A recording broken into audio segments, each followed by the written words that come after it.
lack wisdom. Now, this is another thing. You know, when something's happening and things are going on, you know, it's not time to ask just for deliverance. You know, it's not, when you really get spiritual, you're not asking for when this is going to be over or looking for some kind of escape. When you really get spiritual minded, you know, you got to grow to this. Tell the person, you got to grow to this. You know, you learn how that this is not about the fact that I need this to happen, I need that to happen, and what's happening to me, and why is this happening? You know, no. When you really get spiritual minded, it's not any of those questions. The question is what? God, what are you saying to me? What is it you want me to do? What is this a sign that you're leading me to do? It's no longer a question of, you know, why or how or what did I do wrong or somebody. No, the bottom line is, Lord, in the midst of this, who do you want to use me to bless? And how do you want to use me to your glory? And what is it you're trying to produce? And what demons are you trying to bring down? And what changes are you trying to bring about? You know, this isn't so much about me anymore. I finally got freed up from myself. I'm no longer obsessed with myself. I'm not all processing everything from the perspective of how it relates to me and what's wrong with me and why not me and why God let this happen to me. No, it ain't none of that. The bottom line is, what in the world is God saying to me? You know you're spiritual by what you ask God for. You know you've matured when you're not asking why, you're asking what. Turn to the person and say, you got to ask what.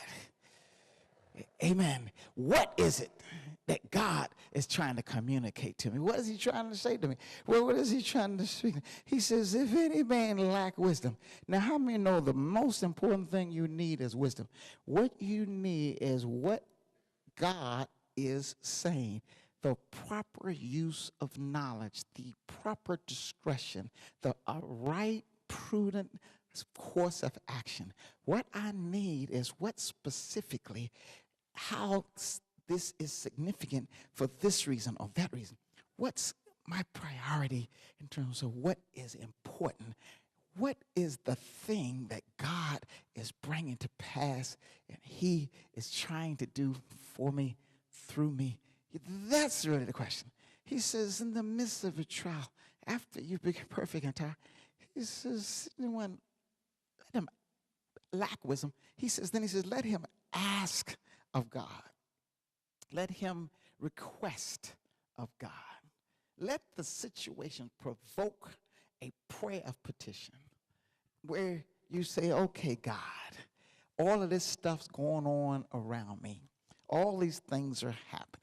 He said this, she said this. Amen. They're telling me this. Amen. I'm feeling this. I'm seeing this. That's going on. Well, God, what are you saying? What are you telling me? What do you want me to do? How do you want me to respond? How many know what I'm talking about? You know, the flesh wants to jump off in all kinds of directions. The flesh wants to vent. The flesh wants to run and rip and do all that other stuff. And you've done that in the past. But this time you just say, okay, God, what is it you're saying? I ain't doing nothing until you tell me. You know, I'm going to wait. You know, they were singing that song today. It was so confirmational. He said, I just need a word from you, Lord. Amen. I know what to do when you tell me what to do. Amen. I'm not going to go out on my own. How many know what I'm talking about? How many know what it's like to get out there on your own?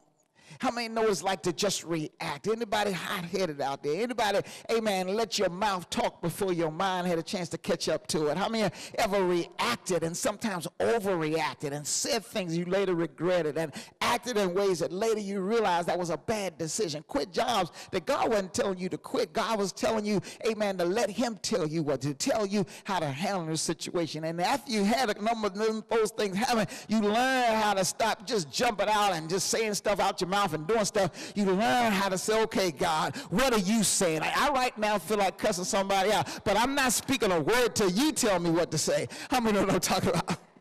That it is a spiritual discipline to be led of the Lord. You know, some people think being led of the Lord is jumping out there and then having the Lord come bless what you're doing. But being led of the Lord means he's in front. Turn to the person, he's in front. You know, and if he's in front, that means you wait for him. You got to wait for him. You can't, run out and then just tell Lord, come on, Lord, catch up to me. You know, a lot of people really think the leading of the Lord is, I'm going to do this, and then God going to come bless it.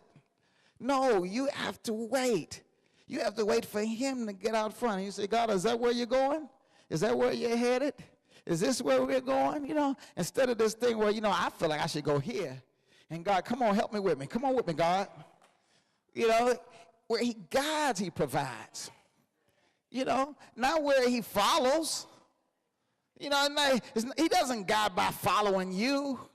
And it's an arrogance when you think, man, you know what to do in a situation. I mean, you should have messed up enough times to know you don't know nothing. I wonder what I'm talking about.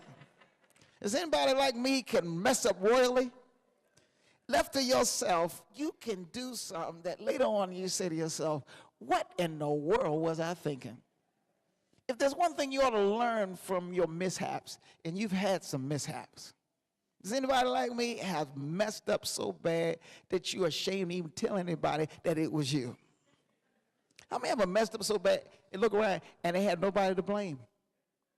You couldn't blame nobody. You couldn't think of nobody else that had anything to do with it. It was just your boneheaded bad decision. Trusted people. Never should have trusted them. Never should have committed. How many would like to get some of the money back? Come on with me, Alan. What in the world was I doing? Buying that car, didn't even look at the engine. At least you can do what they say, the Carfax. Didn't even look at the Carfax. Just in dumb place. Why? Because you jumped out. You got impulsive. You did things without his leading. And it ought to teach you that, Lord, I don't want to do nothing unless you lead me. Do I have a witness out there?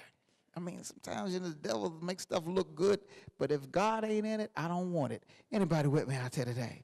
He says, let them ask. I'm saying, if you lack wisdom, let them ask God, who giveth to all men liberally, and upbraideth not.